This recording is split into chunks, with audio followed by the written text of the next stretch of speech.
여러분 안녕하세요. 인문학덕나무를 운영하는 문학평론가 오홍진이라고 합니다.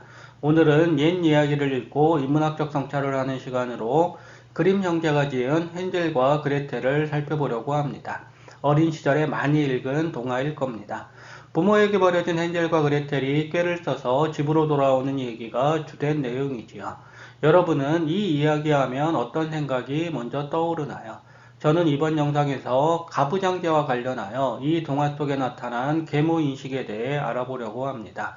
친모와 대칭되는 자리에 계모가 있지요. 가부장제는 계모를 적절히 이용하여 가부장제를 강화합니다. 계모는 가부장제를 흔드는 마녀와 같은 맥락으로 정리되는 것이지요. 그 이유는 무엇일까요? 동화를 읽어나가며 구체적으로 살피도록 하겠습니다. 가난한 나무꾼 부부가 아이들을 버리려고 합니다. 아내가 더 적극적이네요. 계획은 이렇습니다. 아이들을 숲속 깊숙이 데려갑니다. 빵 한 덩이씩을 아이들에게 나눠준 뒤 부부는 일하러 가는 척 숲속을 빠져나옵니다. 집으로 돌아올 길을 아이들은 모를 테니 이렇게 하면 부부는 아이들에게서 해방될 수 있다는 것입니다. 남편이 아이들을 걱정하자 아내는 아이들을 버리지 않으면 가족 모두가 굶어 죽을 거라고 주장합니다. 친엄마가 맞느냐고요? 여러분 생각대로 친엄마가 아닙니다. 계모입니다. 계모는 제 핏줄이 아닌 아이들을 버리려고 하고 아버지는 차마 그러지 못합니다. 어느 이야기에서나 그렇듯이 아버지는 결국 계모의 의견을 따릅니다. 계모는 원래부터 일이 나쁘냐고요? 그럴 리가요. 가부장제 사회에서 계모는 아이들을 학대하는 전형으로 나타납니다. 우리가 익히 아는 장화홍련전에서도 계모는 친딸인 장화를 위하고 의붓딸인 홍련은 구박합니다. 가부장제는 왜 계모에 대해 부정적인 평가를 내린 것일까요? 백설공주도 계모인 왕비에게 여러 차례 살해를 당할 뻔합니다. 이런 이야기가 지어지던 시기에는 정말로 사악한 계모들이 많았을까요? 친모와 계모의 구분은 어찌 보면 가부장제의 위기의식을 에둘러 드러내는 것인지도 모릅니다. 친모가 살아있다면 백설공주가 집에서 내쫓기는 험난한 일을 당했을 리 없고 콩쥐가 살해를 당하는 끔찍한 일도 없었을 것입니다. 친모는 가부장제의 질서를 지키고 계모는 그 질서를 파괴하는 인물로 인식된다거나 할까요? 헨젤과 그레텔에 나오는 계모는 먹고 사는 게 힘들어 아이들을 버리려고 합니다. 아버지가 나서서 이 상황을 정리해야 하지만 가난한 아버지에게는 힘이 없습니다. 요컨대 계모가 부정적으로 그려지는 이야기에는 늘 허울뿐인 권위를 지닌 아버지가 많이 나옵니다. 허울로만 있는 아버지 대신 계모가 집안의 실제 권력을 쥐고 있습니다. 아버지가 계모의 말을 따르니 아이들은 스스로 이 공경을 뚫고 나갈 수밖에 없습니다. 백설공주처럼 도와주는 사람들을 만날 수도 있지만 깊은 산속에 버려진 헨젤과 그레텔은 도와주는 이들도 만나지 못합니다. 제 능력으로 위기를 돌파하면 살아남고 그러지 못하면 속절없이 죽어야 하는 상황에 아이들은 직면하게 된 셈이지요. 부부가 아이들을 버리는 음모를 짜고 있는 그 시간 아이들은 배가 고파 깨어 있다가 부부가 하는 말을 들었습니다. 그레텔이 눈물을 흘리며 슬퍼하자 헨젤이 위로를 합니다. 그러면서 좋은 방도가 생각났다며 살그머니 문을 열고 나간 헨젤은 가능한 한 많은 자갈을 주머니에 넣었습니다. 아침이 되자 계모는 아이들을 서둘러 깨웁니다. 아이들 손에 빵 한 조각씩을 들리고 네 식구는 숲속으로 들어갑니다. 헨젤은 미리 준비한 자갈을 일정한 간격을 두고 떨어뜨렸습니다. 다시 집으로 돌아갈 방법을 마련한 것입니다. 이를 알 리 없는 부부는 불을 피워 아이들을 쉬게 한 후 나무를 한다는 핑계로 숲속으로 들어갔습니다. 아버지는 죽은 나무에 나뭇가지 하나를 매달아 놓아 바람이 불 때마다 나뭇가지가 죽은 나무를 탁탁 두드리게 했습니다. 도끼질 소리인 듯 아이들을 속인 것이지요. 계획은 계모가 세웠지만 그 계획을 실행에 옮긴 사람은 아버지입니다.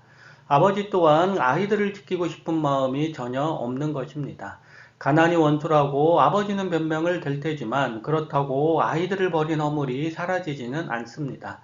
굳이 이런 얘기를 하는 것은 옛 이야기에서는 집안의 분란을 계모 탓으로만 돌리는 경우가 많기 때문입니다. 계모가 아이들을 학대하는 것을 아버지는 모르는 경우가 많습니다. 왜 모르는 것일까요? 바깥일이 바빠서일까요? 그럴 수도 있지만 정작 중요한 것은 이야기 속에서 아버지는 허울로서만 존재하고 있다는 점입니다. 숲속으로 들어갈 때 던져놓은 자갈길을 따라 헨젤과 그레텔은 집으로 다시 돌아옵니다. 아이들을 숲속에 버린 아버지는 몹시 괴로워하던 차에 아이들이 집으로 돌아와 기뻐했다고 이야기꾼은 말합니다. 아이들을 버려서 괴로운 아버지는 왜 아이들을 찾으러 가지 않았을까요? 계모 때문일까요? 아이들을 위한 아버지의 마음이 드러날수록 계모의 못된 행동은 그만큼 더 강조됩니다. 아버지는 아이들을 버리고 싶어 버리는 게 아닙니다. 계모의 말에 속아 어쩔 수 없이 아이들을 버립니다. 참으로 치사한 가부장제 논리가 아닌가요? 아버지가 권력을 쥐지 않아서 이런 것이라고 가부장제에 물든 누군가가 말합니다. 정말로 그럴까요? 모든 악의 축은 계모를 중심으로 사방으로 퍼지는 것일까요? 온나라의 기근이 닥쳐 하루 한 끼 먹기도 힘든 어느 밤, 계모가 다시 아버지에게 아이들을 버려야 한다고 말합니다. 아이를 버린 일을 후회한 아버지가 과연 계모의 말을 받아들일까요? 이야기꾼의 말을 직접 들어보도록 하지요. 이 말을 듣고 아버지는 슬픔에 잠긴 채 그 마지막 남은 빵을 아이들과 함께 나눠 먹는 게 훨씬 더 좋을 텐데 하고 생각했지만 아내는 그가 무슨 말을 해도 귀담아 듣기는커녕 그를 비난하고 나무라기만 했습니다. 일단 손을 내주게 되면 다음에는 팔을 내줘야 하는 게 세상 이치이므로 이미 한번 계모의 말을 들은 이상 아버지는 이번에도 계모의 말을 듣지 않을 수가 없었습니다. 정말로 그런 것일까요? 아버지는 아이들과 마지막 남은 빵을 더불어 먹고 싶었을까요? 물론 아버지의 이 마음을 부정할 수는 없습니다. 실제로 그럴 수 있으니까요. 문제는 아버지의 마음이 이랬다는 것으로 모든 죄를 계모에게 들씌우는 이야기꾼의 시선입니다. 아버지는 아이들과 생사를 같이 하고 싶지만 아내 때문에 어쩔 수 없이 아이들을 버립니다. 여자를 잘못 맞으면 한 집안이 박살날 수 있다고 이야기꾼은 말하고 싶은 것일까요? 부자 아버지는 계모가 아이에게 어떤 일을 저지르는지 모르고 가난한 아버지는 속마음과는 다르게 아이들을 버리는 부정을 저지릅니다. 이렇든 저렇든 아버지는 아이들이 겪는 고난을 책임지려 하지 않습니다. 책임은 오로지 심술궂은 계모에게로 전가되는 거지요. 헨젤과 그레텔은 이번에도 부부 말을 엿들었습니다. 헨젤은 전처럼 자갈을 모으기 위해 밖으로 나가려 했지만 계모가 문을 잠가 놓는 바람에 밖으로 나가지 못합니다. 아무런 대책 없이 아이들은 아침을 맞습니다. 계모는 전처럼 아이들에게 빵 한 조각씩을 들려줍니다. 자갈을 구하지 못한 헨젤은 숲으로 가는 길에 빵 조각을 떨어뜨렸습니다. 부부는 이전보다 더 깊은 곳으로 아이들을 데려갔습니다. 부부는 어쨌는지 몰라도 아이들은 처음 와보는 곳입니다. 이곳에 모닥불을 피우고 부부는 숲속으로 나무를 하러 갔습니다. 모닥불 앞에서 깜빡 잠이 든 아이들은 사방이 칠흑처럼 어두워져서야 잠을 깼습니다. 달이 뜰 때를 기다려 아이들은 집을 찾아가려 했지만 빵 조각이 하나도 보이지 않았습니다. 주변에 사는 새들이 그만 그것들을 쪼아 먹은 것이지요. 이제 아이들은 어찌 되는 것인가요? 아이들은 숲길을 따라 무작정 걸었지만 걸어도 집으로 가는 길은 나오지 않습니다. 야생 산딸기 외에는 거의 먹지도 못한 채 아이들은 이틀 동안 낮과 밤을 가리지 않고 걸었습니다. 제대로 먹지 못한 아이들이 얼마나 버틸 수 있을까요? 기적이 일어나지 않는다면 아이들이 깊은 산속을 벗어날 방법은 없다고 해도 좋습니다. 힘없이 터덕터덕 산길을 걷던 아이들은 문득 눈처럼 하얀 새 한 마리가 나뭇가지 위에 앉아 고운 목소리로 부르는 노랫소리를 들었습니다. 아름다운 새 소리를 들으니 공연히 눈물이 납니다. 친엄마 생각이라도 했을까요? 노래를 그친 새가 날개를 저어 아이들 앞쪽으로 날아왔습니다. 아이들이 그 새를 따라가니 얼마 안가 조그만 집이 하나 나타납니다. 빵으로 만들어진 신기한 집입니다. 지붕은 케이크이고 창문은 설탕으로 만들어졌습니다. 배가 고픈 아이들은 아무 생각 없이 지붕과 창문을 뜯어먹습니다. 한참 뜯어먹고 있는데 집안에서 어느 못된 쥐가 집을 갉아먹느냐는 고함 소리가 터져 나옵니다. 배가 고픈 아이들은 하늘에서 불어오는 아주 부드러운 바람이라고 속삭이며 정신없이 집을 뜯어먹기 바빴습니다. 며칠이나 굶은 마당에 다른 소리가 아이들 귀에 들려올 리 없잖아요. 문이 열리더니 할멈 하나가 목발을 짚고 슬그머니 밖으로 나왔습니다. 할멈도 이런 깊은 산 속에 누가 들어와 집을 뜯어먹는지 궁금했을 겁니다. 나와보니 아이들이네요. 할멈도 혼자 사는 게 외로웠을까요? 대뜸 아이들에게 자기와 같이 살자고 말합니다. 드디어 아이들에게도 도와주는 사람이 생긴 것일까요? 이 할멈의 도움을 받아 집으로 돌아가는 길을 알게 되는 것일까요? 아이들을 집 안으로 데려간 할멈은 우유와 사과, 호두 등을 내주고 하얀 시트가 덮인 조그만 침대 2개도 내주었습니다. 아이들은 말로만 듣던 천국에라도 온 듯 싶습니다. 집에 있을 때도 이런 대접을 받은 적이 없으니까요. 할멈은 왜 처음 보는 아이들을 이리 잘 대접하는 것일까요? 곧바로 할멈이 마녀라는 게 밝혀집니다. 참으로 불쌍한 아이들이 아닌가요? 집에서는 계모라는 마녀에게 학대를 받고 밖에서는 진짜 마녀를 만나 위기에 빠집니다. 마녀가 빵으로 된 집을 만든 이유는 아이들을 꼬이기 위해서랍니다. 깊은 산속에 내버려진 아이들은 그러니까 마녀가 깐 밑밥에 속아 마녀의 집으로 들어간 것이네요. 오랜만에 먹잇감이 걸려들었으니 마녀는 얼마나 흥분했을까요? 아이들에게 이런저런 음식을 먹이며 마녀는 저도 모르게 입맛을 다시기도 했을 것입니다.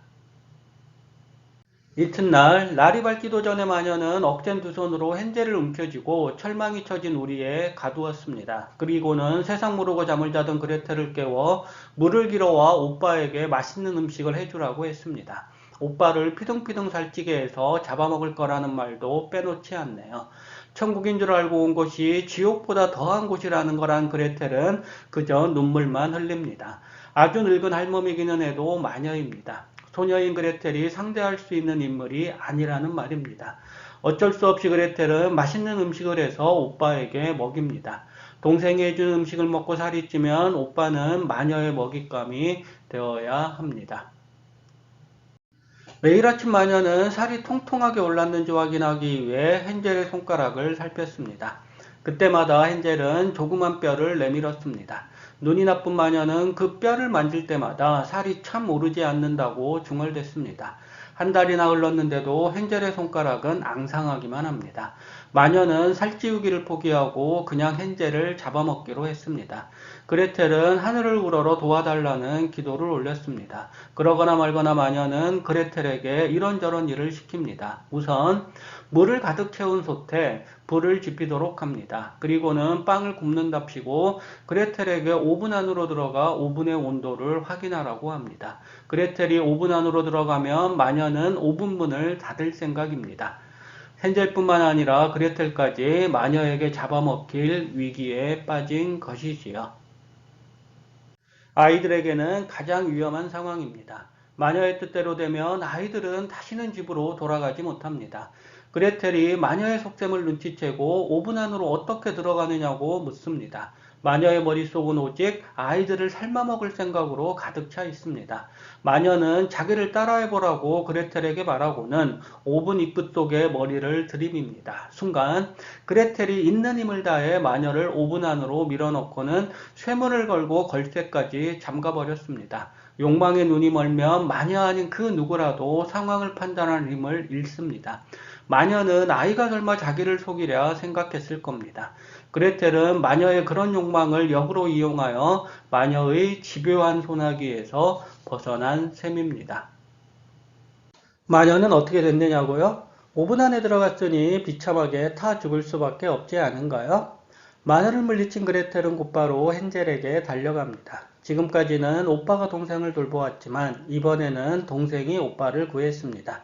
꼭 이 오빠가 동생을 살리란 법은 없습니다. 오로지 왕자만이 공주를 구하는 이야기와는 사뭇 다른 이야기 방식이 여기에는 나타난 것이라고 보면 어떨까요?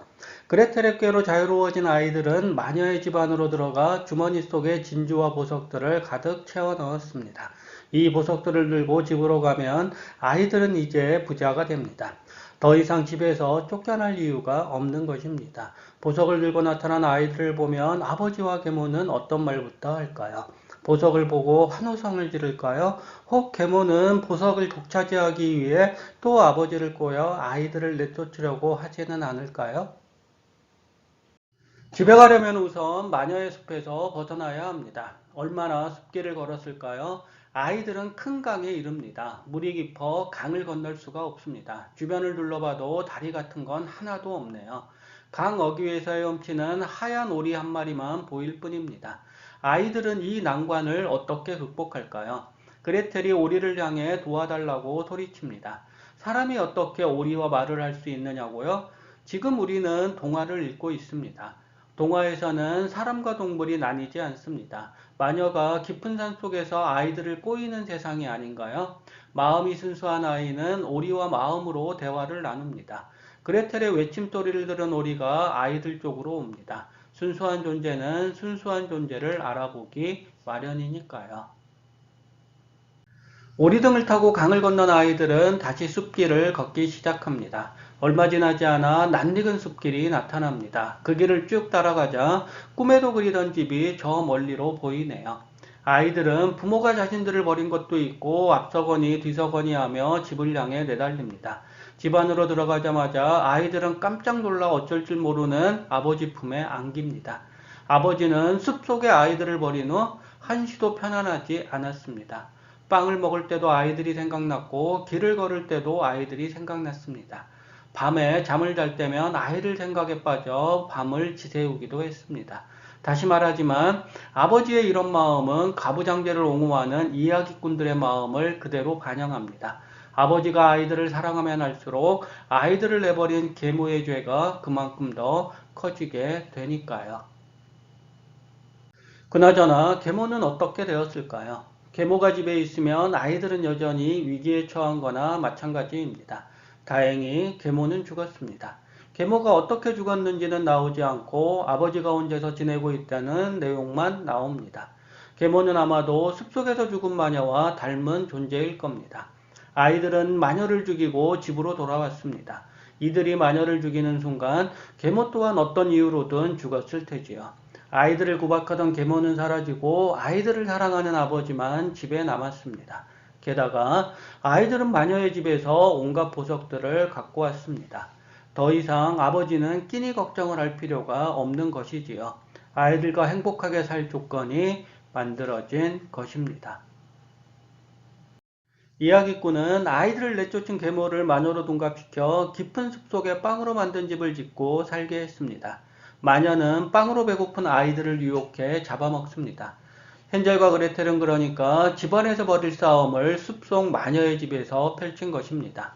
집안에는 아버지가 있으므로 아이들이 계모와 싸울 수 있는 상황이 안 됩니다. 이야기꾼은 계모와 아이들만 있는 상황을 만듦으로써 아버지와 상관없이 아이들이 계모를 죽이고 자유를 획득하는 이야기를 꾸밉니다. 계모의 말을 따른 아버지를 살리기 위한 억지 방법이라고 하면 지나친 말이 될까요? 아버지와 계모가 함께 벌인 일인데도 이야기꾼은 계모만 못된 여자라고 욕합니다. 아버지는 정말로 아무런 잘못이 없는 것일까요? 아버지와 아이들이 더 없는 행복을 느끼며 살았다는 말로 이야기는 끝납니다. 아이들이 마녀를 죽이고 보석까지 챙겨왔으니 이제 그들은 더 이상 끼니 걱정을 하지 않아도 됩니다. 착한 아버지와 나쁜 계모라는 이분법적 구도로 이야기꾼은 계모가 얼마나 사악한 인물인지 사람들에게 알리려고 합니다. 계모는 아버지의 판단을 흐리게 해 집안 질서를 흐트려 버렸습니다. 부부가 합의하에 일을 벌였는데도 계모가 모든 책임을 지는 게 참으로 이상하지 않나요? 아버지와 계모가 함께 책임을 지면 가부장제를 지탱하는 가부장의 이미지가 흐려집니다. 계모는 가부장에 드리워질 부정적인 이미지를 없애기 위해 아버지의 책임까지 온전히 혼자서 뒤집어 쓴 것입니다. 참으로 비열한 가부장제의 논리가 아닌가요?